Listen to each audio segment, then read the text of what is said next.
banana slam jam.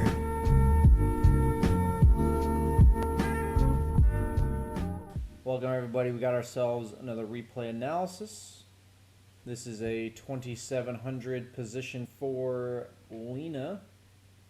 Context of the game, a hard comeback victory after a rough start. Mid and safe lane were atrociously lost and off lane was a draw at best. What I would like to know. I feel like I'm griefing my core by playing with them too much. I know it's a bad habit. I'm heavily trying to fix it each game, but I feel like this is really forced and not something I really know how to do. I don't know how, when, and how to rotate properly as a position 4. If you could point out when this would be good early game, in the early lane, and the usual rules about rotating. Well, I'll tell you right now that if you're a Lina, you're probably not rotating very much. Lina's not exactly a rotating 4 position hero. I had to adapt a lot item-wise and felt like my hero was needed more as core than a true support since I felt like I could be really effective against the enemy core. So I took a lot of farm, and I might have been griefing my team. Could you elaborate on when it is okay to assist to be greedy and how to translate properly from regular assist to 4th core? Interesting. I'm barely 10 months of Dota 2, but you played a lot of Han. I don't really know the matchups, but I feel like I'm getting overly afraid of heroes that I shouldn't respect so much. In this game, I feel like I've been ineffective against a PL because I could just kind of brain fart when I see an illusion and chaos all around. Interesting. At last, I would like to thank you for all the improving I had thanks to you. I feel like if I discovered your YouTube earlier, I would have improved much faster.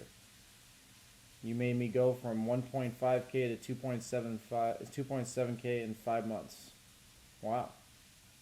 Okay, we'll talk about as much as we can of all the points that you asked about. So, in this lane specifically, Windlace is a very bad item. It's also a pretty bad item on Lina specifically.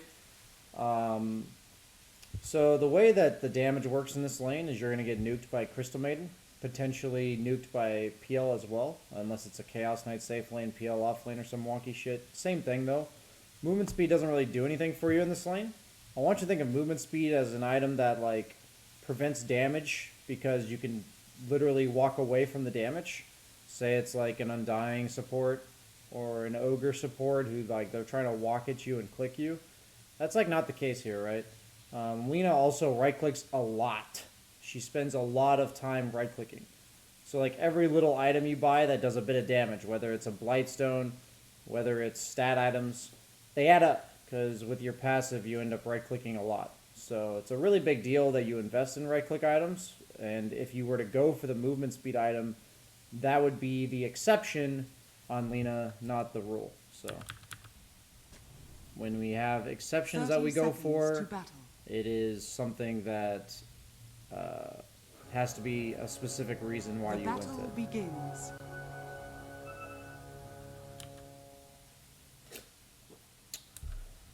So the way to utilize Lina's stun properly is, for instance, this is how you learn to use stuns like Lina's properly, is that rather than thinking, I'm going to try to predict this guy's every move and I'm going to stun him properly, I'm going to think, what does this guy need to do in the lane? Like, what are his obligations, right? So I'm a support, I need to think, what are the core's obligations to the lane? So, let's be honest. So the sizzling in the back, I apologize for that, but that's just life. So what I was getting at is that it doesn't take a genius to know that this tower is hitting this creep right here, and that creep's going to die in the next few seconds. And then the PL is going to go for that creep. That is not something that requires genius knowledge to understand. So when we go with that, we need to use these type of things to predict what this PL is going to do, and we stun him. I want you and everyone else to think about the fact that every time you are sitting on full mana, you are effectively wasting however much mana regen you have per second.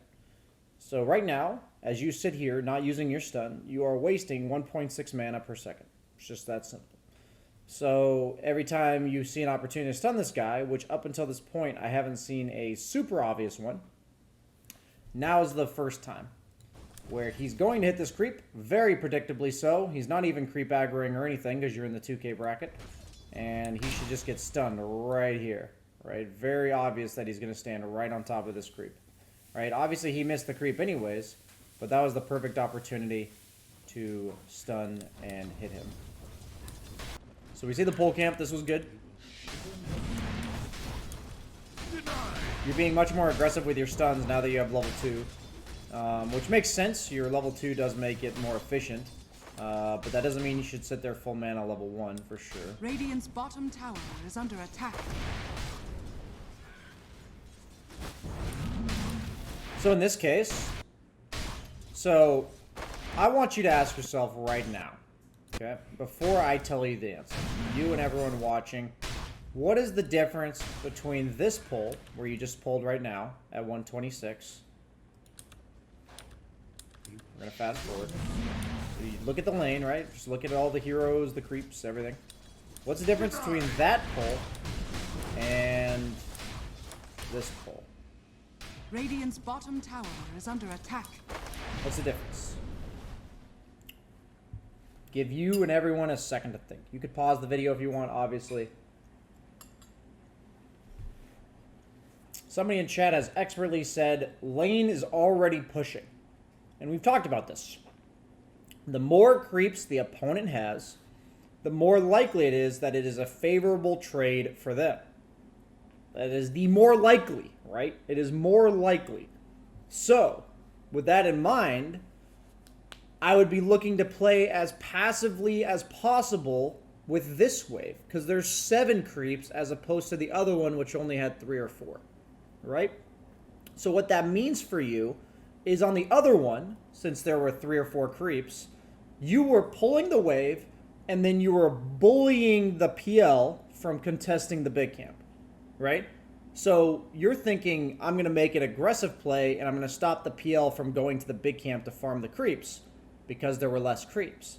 But because this time around there are way more creeps, it's much less likely that you'll want to do the aggressive play. So then the next question is, what is the defensive play? Anybody? Think to yourself. Go for it. Go for it. What's the defensive play? Well, the defensive play, when you're a support, is to just farm the camp. The next most defensive play is to just back off.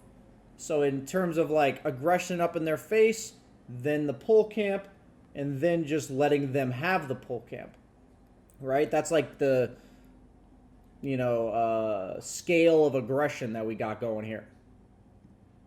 And I want you to realize these are all options. So like right now, for me personally, like this isn't an insult, looking at this creep lane right here, I would know immediately that I'm not doing any of this bullcrap you're doing, and I would just kill this creep.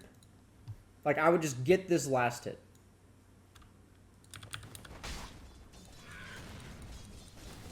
Instead of taking all of this damage because you can't trade with them because they have 7 creeps and you have 0. First blood. Thanks and have fun. I wondered if this might show up.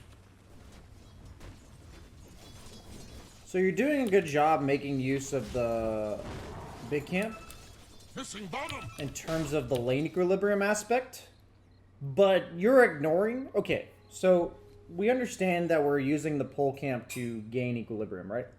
You put the lane near your tower for the Tidehunter. Why did we do that, right? Why? Because we want our Tide to get more farm and XP, right? Gold and XP. But what you, and a lot of other 4 positions and supports in general, fail to understand is that that jungle camp is worth gold and experience, good sir. This jungle camp is worth gold and experience.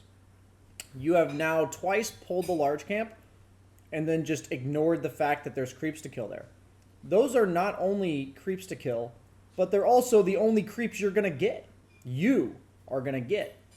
Right now, your net worth is 1,000. Imagine if you got 4 last hits in the big camp. Suddenly you're sitting at 1,300 net worth. That's crazy. That's like 20% higher, 30% higher. So just notice how you're pulling the lane properly, but the way you're handling the pulls is incorrect. And this is the natural progression of Dota, right? I've told you that this is something you're supposed to do. You've clearly paid attention to that. You're making use of it in regards to you are doing it every single time, which is great.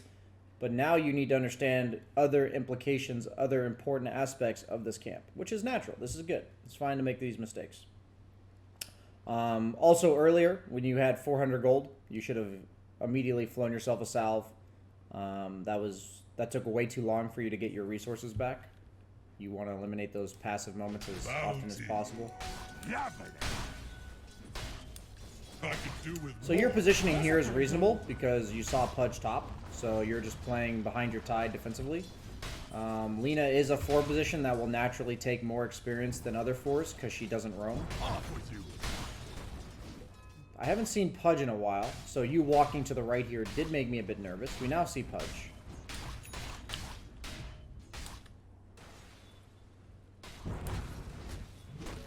Looks like he sees you. If I had to guess, they have a ward under attack. based on his pathing alone there. And we can check. Nope, they don't. He actually just randomly lands you. Interesting. So in those type of circumstances, I'm not going to immediately assume they have a ward, but that's going to give me an inkling that they do. And I'm just telling you something I think about as a support. Is like, oh, I mean, I think about this as a core too. But if he does another move like that, that's like a little weird, I'll assume he has a ward there, right? Onage. Dire's top tower is under attack. Onage. So I want you to consider an item that gives you more mana and sustain. Anybody? Anyone? You seem to be trading a lot, and you seem to want to be casting spells. Is there an item in the game that effectively gives you mana and sustain? Indeed. Raindrops from Kaiser in chat. Raindrops are very important here, sir. You're against a CM whose nuke basically is covered by the entire damage of the nuke is covered by raindrop. And it also allows you to spam your spells. You're trading a lot.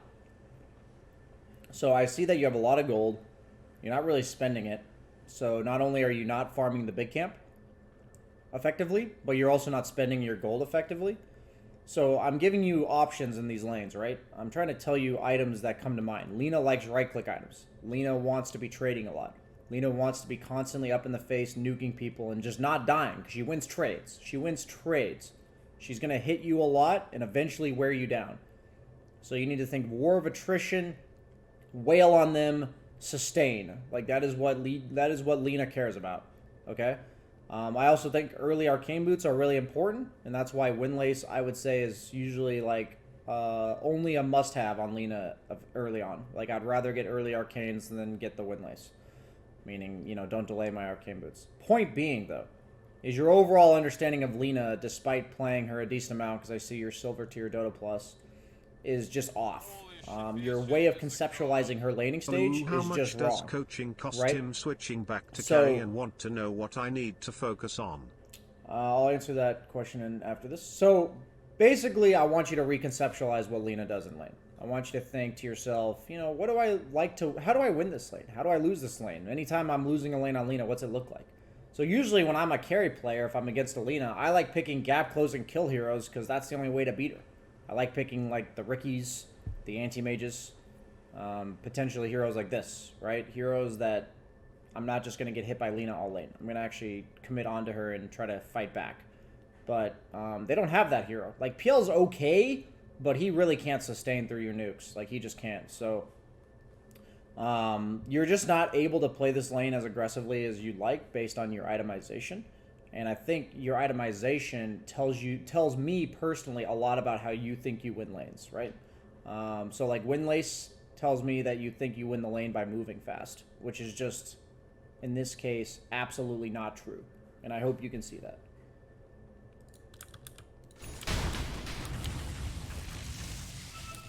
Killing spree. Denied. Double damage. So the way I look at 2K players, you know, I talk to core players and I say you should have a 14-minute Battle Fury instead of a 17-minute Battle Fury. It's like, as a 2K player, you should have been harassing this PL more, and you should have like 5 big camp creeps worth of gold going into like the 9 or 10-minute mark. So it's like, that's what makes you 2K, right? Like, these are the little things in the landing stage that make you 2K. You're not hitting the guy enough, and you're not getting enough gold for yourself. You're just not efficient, right? We talked about all the times you were sitting on full mana. We talked about how long it took you to fly your items to be capped out on health and mana. We talked about the items you built so that you can utilize your kit the most effectively. And we talked about farm, right? All these little things add up so fast. Middle is missing. Nice stun. Dire's courier has been killed. Blind stun! Blind stun! Blind stun! Oh my god, there's a crystal Tower is maiden in under there. attack. Just throw it Top out, tower dude. is under attack. Dire's structures are fortified. What's the worst that could happen? You lose 110 mana? Dire's middle tower is under attack. Dire's middle tower is Okay. under attack.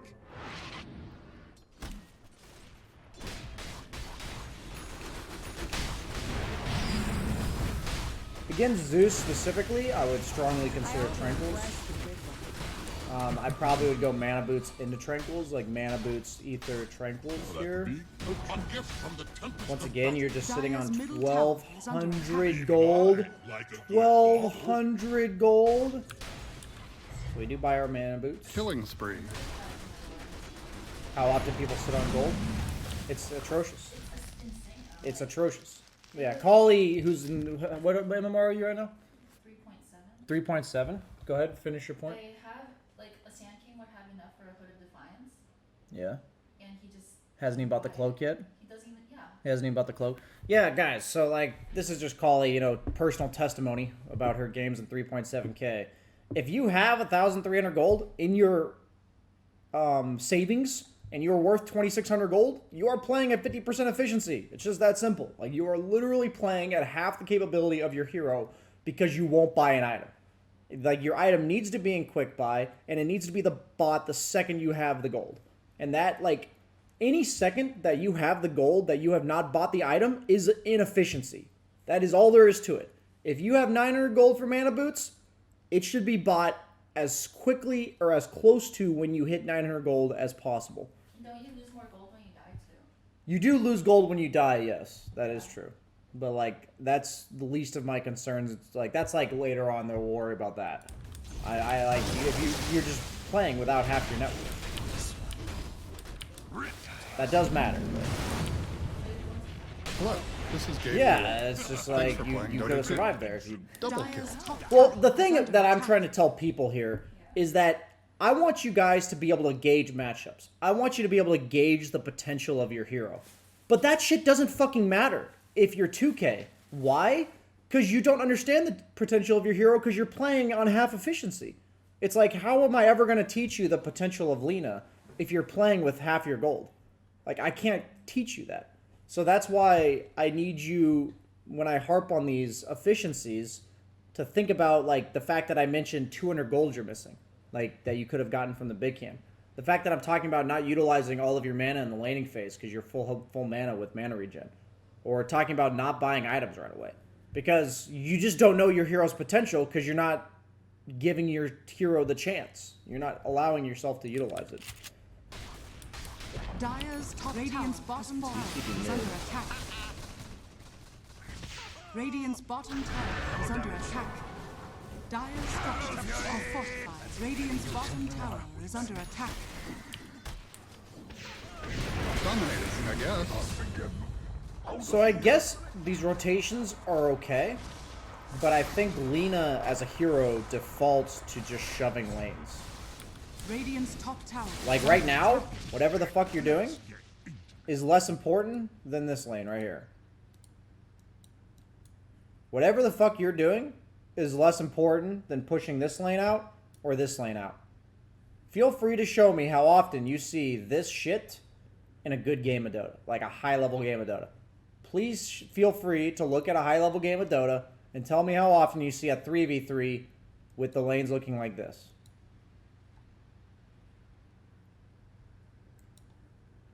And your hero is a lane shover. Like, that is Lina. Like, I'm not saying this just because lane shoving is important. Like, that is literally what 4-position Lina does. So, you need to understand that, and you need to prioritize that. So, when I say priorities in Dota, you talked about how and when to rotate.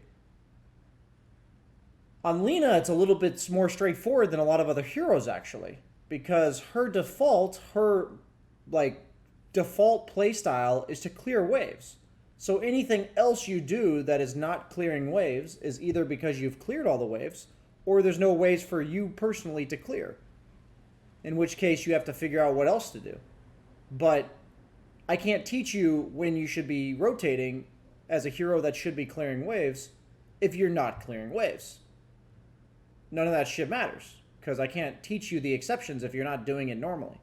So my instructions for you, simply put, if you want to learn how to rotate better, is to do what your hero is supposed to do better, which in this case is to shove lanes. Fresh meat! Radiant's top tower is under attack. Dire's middle tower is under attack. So then we come to the next step, right? You may say, BSJ, you're telling me it's important that I shoved mid or top here. But if I TP in to this Phantom Lancer with these resources, isn't he just going to kill me? What do you guys think? The solution to this, to not TP.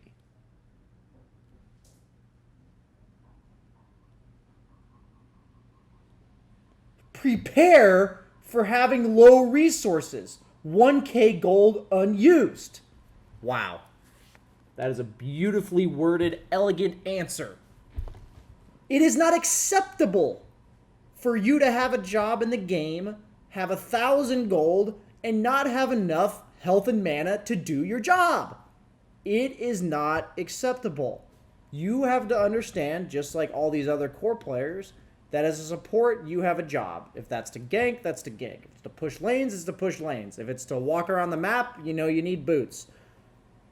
The point is, you need to use your gold to buy the items that allow you to do your job. This is why I mentioned, Tranquil Boots being strong against a hero like Zeus, because you're going to take global damage, you're going to get nuked by Crystal Maiden, and you're going to need health.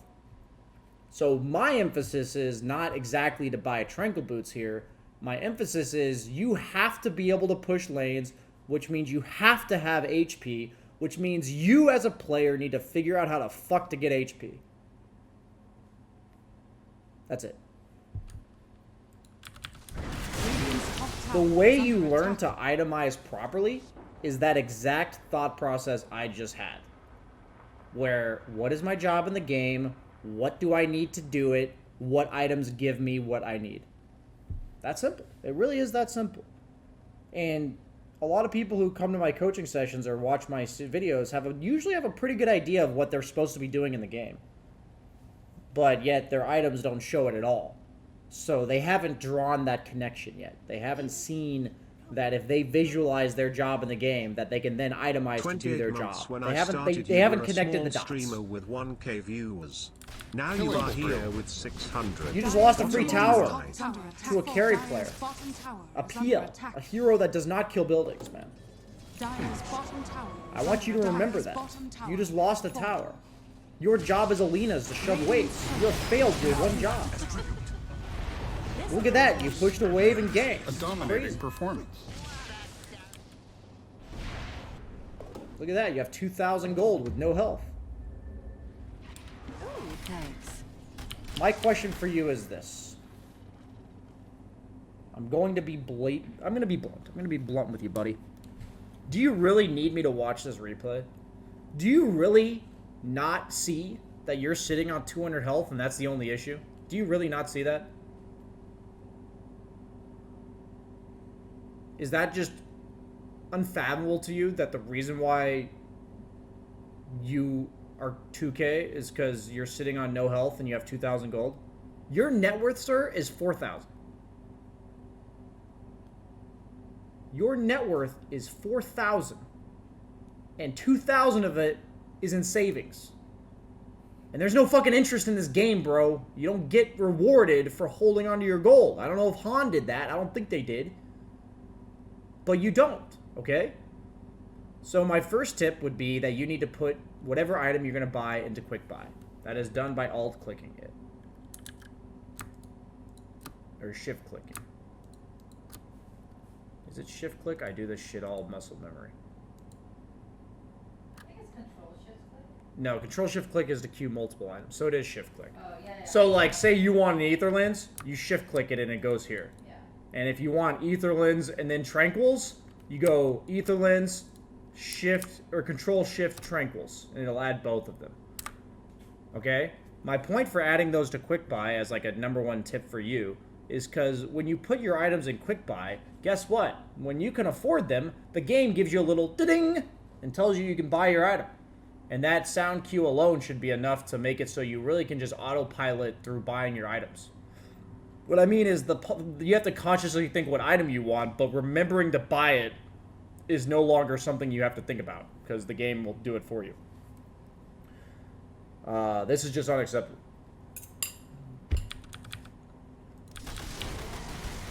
Double damage. Killing spree. Dominated, double, I guess. Radiant's top tower is under attack.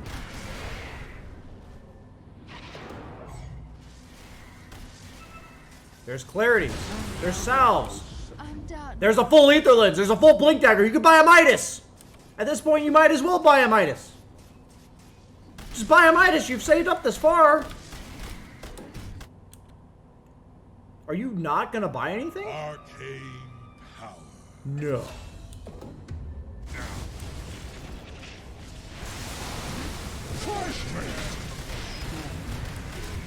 Okay, he bought something. Killing spree. Double kill. Double kill. So Yule's is a kill item, right? Like, that's what it is. It sets up kills. And guess what your hero as a 4 position needs in order to Yule's people? Without just dying. Cast range. Yes, that is exactly what your hero needs. And guess what item gives you cast range? Yeah, Ether Lens. So in this game, I would have gone Mana Boots into Ether Lens, into Tranquils, into Yule's. And I guarantee you I would have all of that by now. If I were you, as a Lina in a low MMR game, I would have had this tower still be alive, and I would have Tranquils, Ether Lens, and a Yule's, and you told me you farmed too much.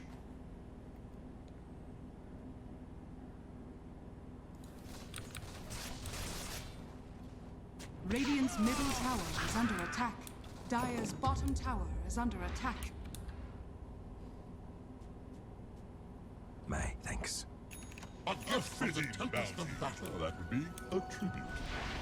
You can think about all the fucking shit in the world you want. Your shop usage is garbage. Like, we're talking like 1 out of 10, maybe 2 out of 10. Your ability to purchase items quickly and your ability to purchase items at all is atrocious. But the positive thing is that is so bad that if you fix that alone, you'll probably gain like 300 MMR. I'm not even exaggerating, maybe even more on that alone. Like, it's that bad. So what I'm telling you is, going into your future games, that needs to be your priority for like 50 games. You buy an item the second you get it. You learn where the shit is in the shop, such that when you're shopping, you don't have to search. What I do is I put all my fucking items over here. I stopped using this shop. Like, if I know it's a potential item for my hero to buy, it's all over here. All you have to do is go up here and do a little edit thing, and you can add the items over here. That's what I do personally. Everyone can do it their own way, but that's what I do. Okay? So just keep that in mind, that you are crippling yourself with your shop management. Crippling.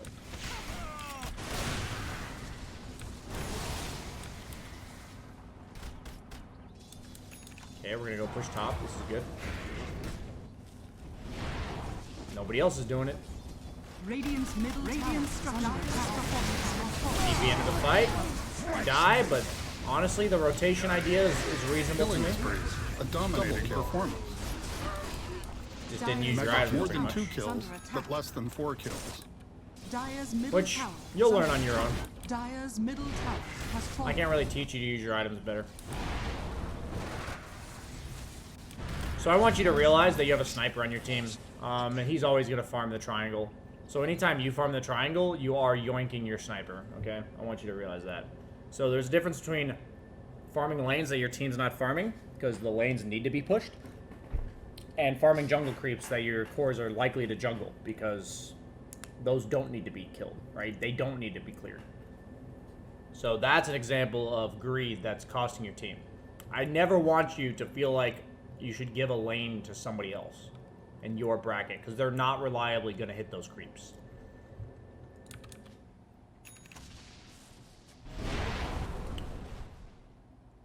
Really?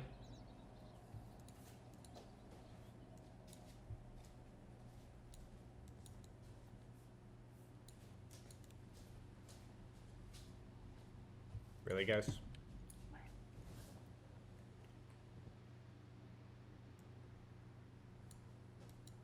How often do I need to watch this? It's literally every replay, guys. If you trust me, I've told you all why you're 2K. I've told you all. There's a jungle camp in mid lanes right at his tower not getting farmed. Guys, it's so simple. It is actually so simple. Before you go into a jungle camp, check all the lanes.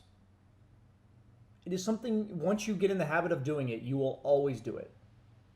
I could teach this to an AK player, because a lot of them fucking need it, actually. Okay? There's sadly. However, I could teach it to you as a 2K player as well. It should just never happen. This is like a 0% happening kind of thing.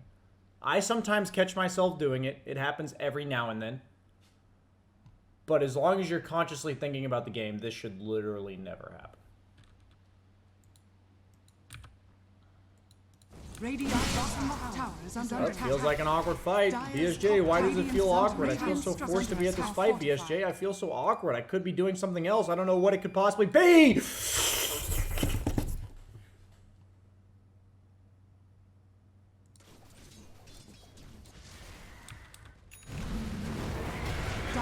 Double kill. Dire's top tower has fought. Radiant's middle tower is under attack.